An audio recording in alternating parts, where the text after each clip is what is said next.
Olá, queridos irmãos e irmãs. Mais uma vez nós nos encontramos para rezar os salmos.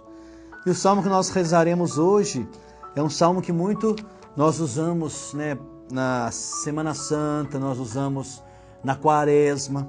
É um salmo que nos conecta muito com esse sentido penitencial que nós damos sempre nesse tempo da Quaresma, na Semana Santa, que é o salmo que nós vimos semana passada, o 50 e o 51, que nos põe em relação bem assim intrínseca com Deus, no sentido de arrependimento, de perdão, de consciência das nossas limitações e faltas e de pedir o perdão do Senhor e de alcançar dele a misericórdia. Então, reflitamos o Salmo 51. Antes, peçamos então a vinda do Espírito Santo sobre todos nós. Vinde, Espírito Santo, enchei os corações dos vossos fiéis e acendei neles o fogo do vosso amor. Enviai o vosso Espírito e tudo será criado, e renovareis a face da terra. Oremos. Deus, que instruísse os corações dos vossos fiéis, com a luz do Espírito Santo, fazei que apreciemos retamente todas as coisas segundo o mesmo Espírito e gozemos sempre da sua consolação, por Cristo Senhor nosso. Amém. Divino Espírito Santo, descei sobre nós, iluminai-nos, permanecei para sempre. Amém. Então assim reza o Salmo 51. Tende piedade de mim, ó Deus, por teu amor. Tua grande compaixão apaga minha culpa. Lava-me da minha injustiça e purifica-me do meu pecado. Porque eu reconheço a minha culpa e o meu pecado está sempre na minha frente. Pequei contra ti, somente contra ti, praticando o que é mal aos teus olhos. Tu és justo, portanto, ao falar, e no julgamento serás o inocente. Eis que eu nasci na culpa, e minha mãe já me concebeu pecador. Tu amas o coração sincero, e no íntimo me ensinas a sabedoria. Purifica-me com o hisopo, e eu ficarei puro. Lava-me, e eu ficarei mais branco do que a neve. Faz-me ouvir o júbilo e a alegria, e que se alegrem os ossos que esmagaste. Esconde dos meus pecados a tua face e apaga toda a minha culpa. Ó Deus, cria em mim um coração puro e renova o meu peito um espírito firme. Não me rejeites para longe da tua face. Não retires de mim teu Santo Espírito.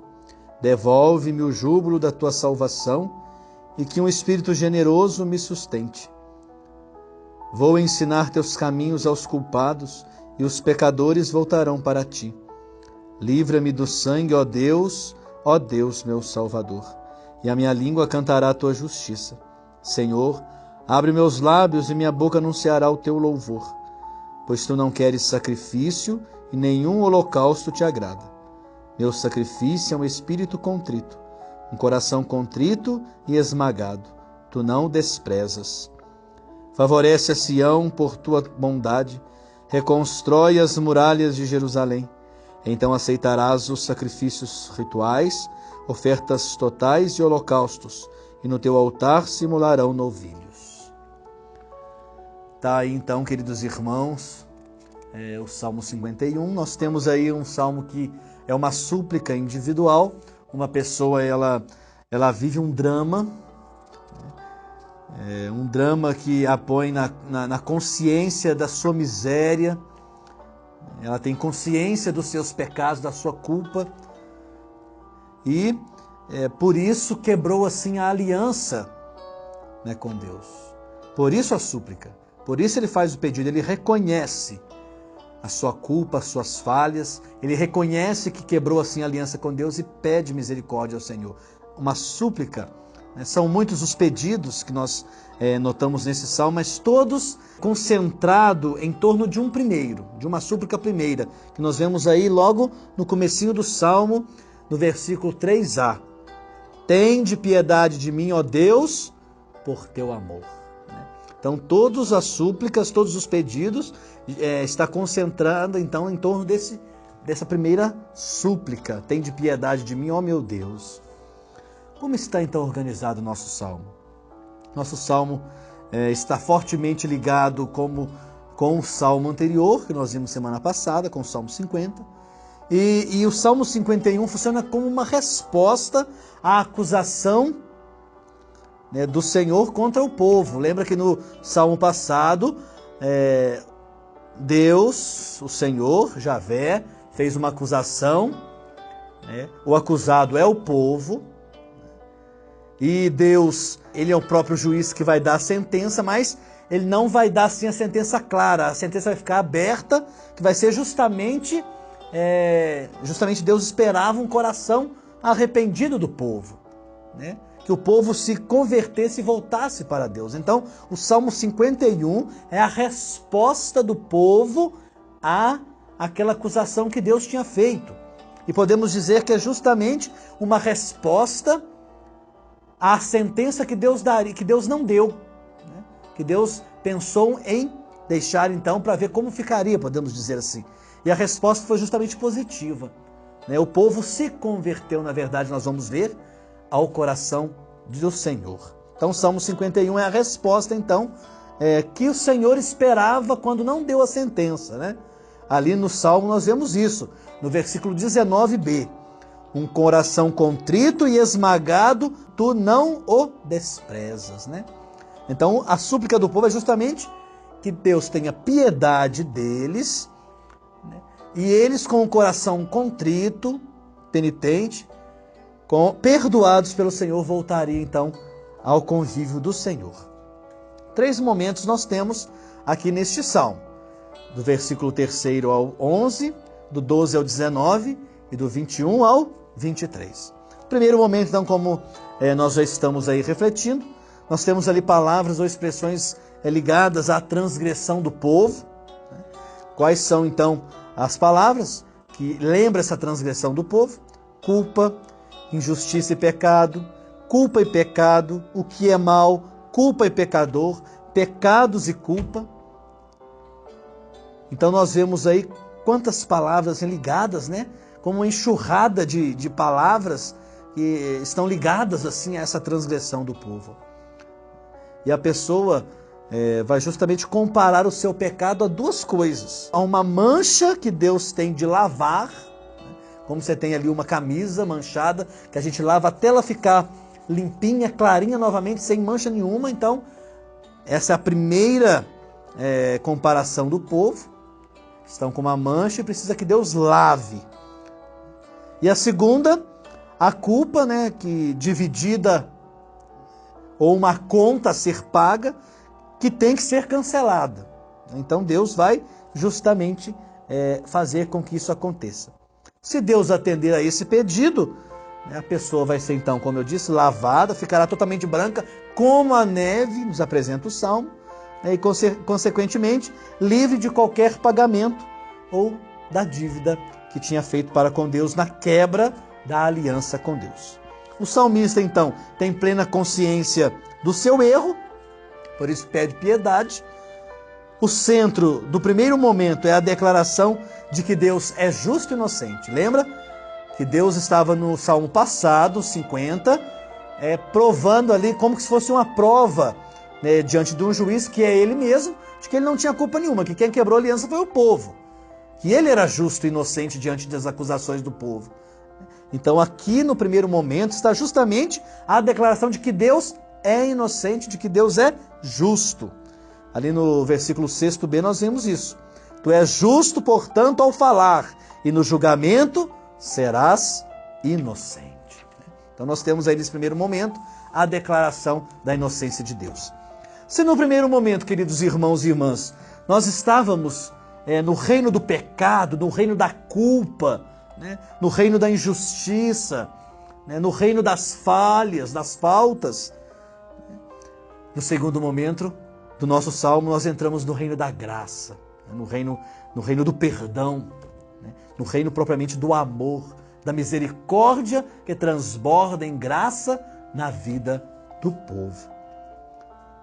No primeiro momento, o salmista, ele como que expõe a sua miséria, né? A consciência de que é pecador de fato.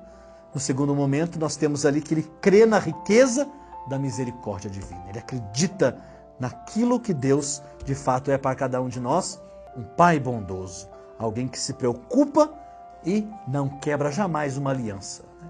Mantém sempre fiel. Nesse segundo momento nós temos também um tipo de súplica e um pedido. O povo pede que justamente uma espécie de nova criação. De que aquilo que o perdão, a misericórdia faz com o coração é justamente fazer ele novo. Não, então o salmista está pedindo, né, para criar na verdade um coração que seja novo. Jogando, minimizando, recusando, lavando qualquer mancha de um coração antigo, penoso, culpado, cheio de erros e pecados, para então dar lugar a um coração mais de carne, não de pedra, um coração limpo, com vida, um coração novo para um homem novo. Um coração puro e um espírito firme, propriamente nos diz o Salmo, né? Por quê?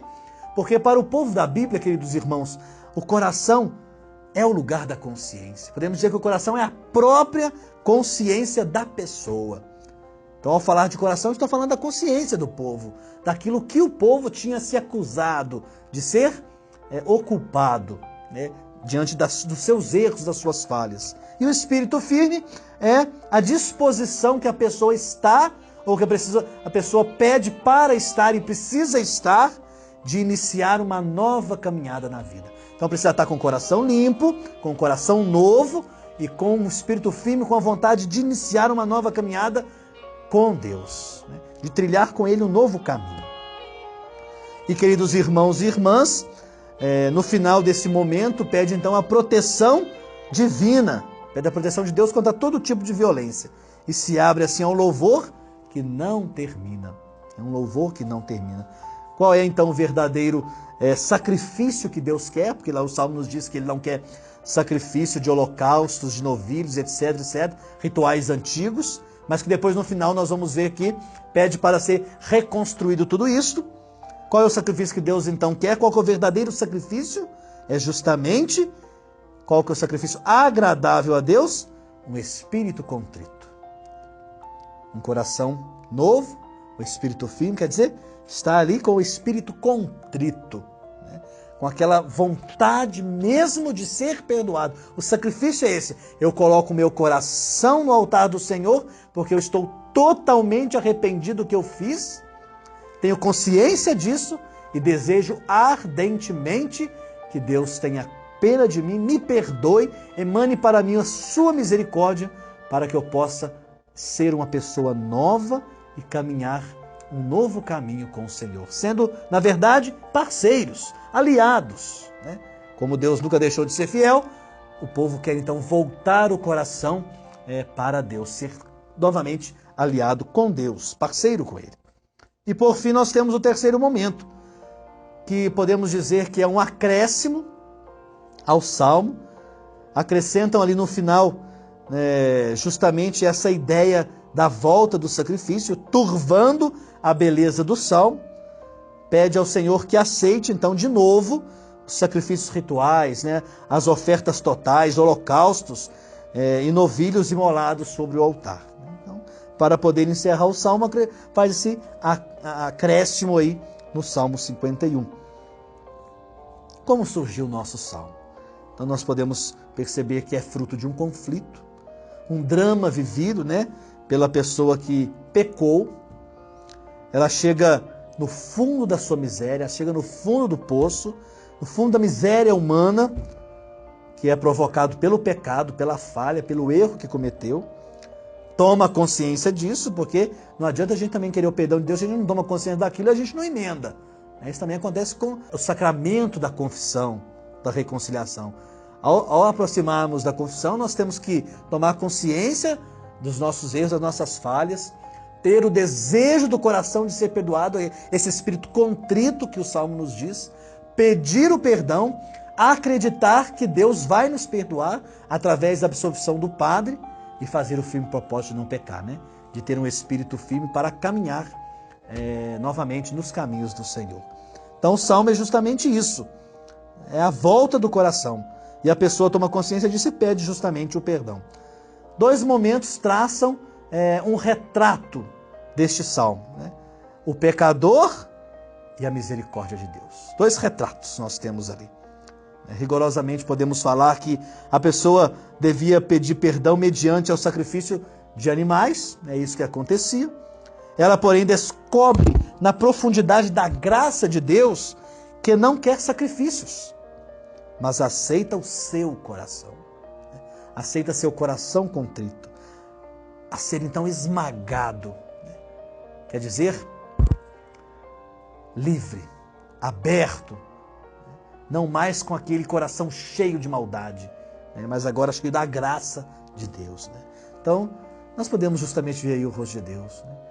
É um Deus que tem rosto de misericórdia. O rosto de Deus é a misericórdia, é a justiça, é o perdão. Mais uma vez, nós lembramos do Deus da aliança, o Deus que sela uma aliança incorruptível com o seu povo.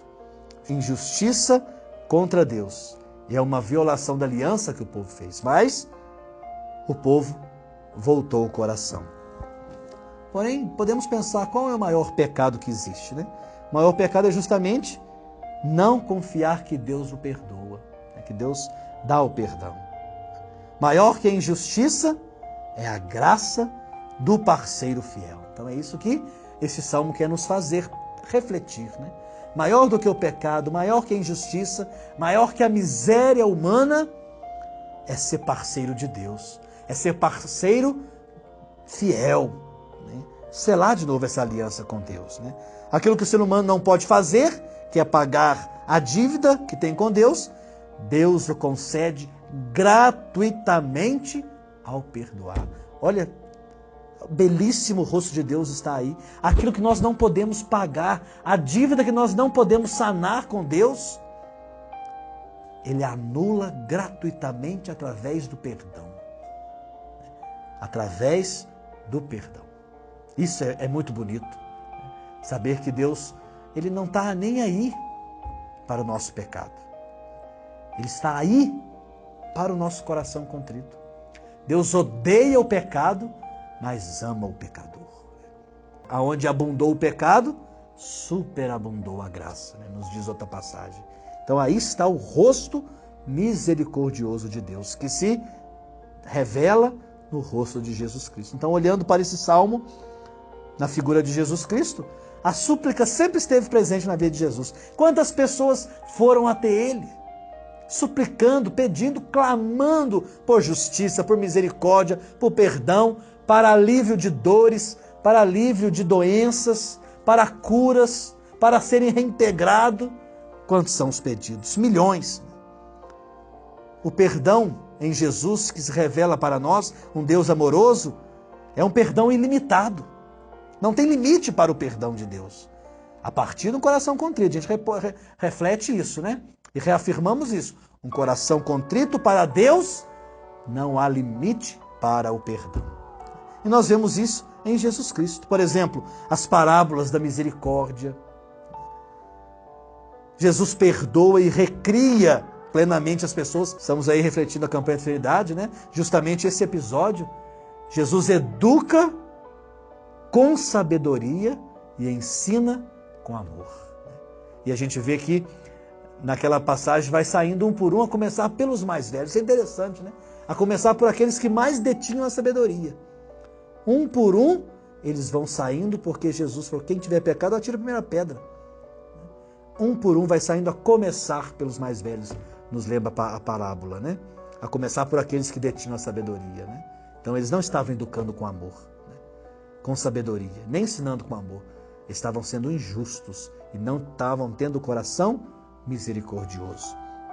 Queridos irmãos e irmãs, nós somos chamados então, diante desse salmo, a ter sempre diante de nós a misericórdia do Senhor. Se Deus é misericordioso conosco, nós somos chamados também a ser misericordiosos com as pessoas, Ter justiça, ser perdoado e perdoar, Ter a capacidade de ter um coração novo, um coração limpo, um coração aberto, um coração novo, um coração de carne que tome o lugar daquele coração sem vida, frio, gelado, petrificado, que muitas vezes o pecado faz com cada um de nós. Nos aproximemos sempre de Deus, com humildade e contritos. Nós com toda certeza seremos beneficiados gratuitamente pela graça e pela misericórdia do Senhor. Glória ao Pai, ao Filho e ao Espírito Santo, como era no princípio, agora e sempre. Amém. Abençoe-vos o Deus Todo-Poderoso, Pai, Filho e Espírito Santo, e permaneça para sempre. Amém. Até a próxima, se Deus quiser. Grande abraço a todos.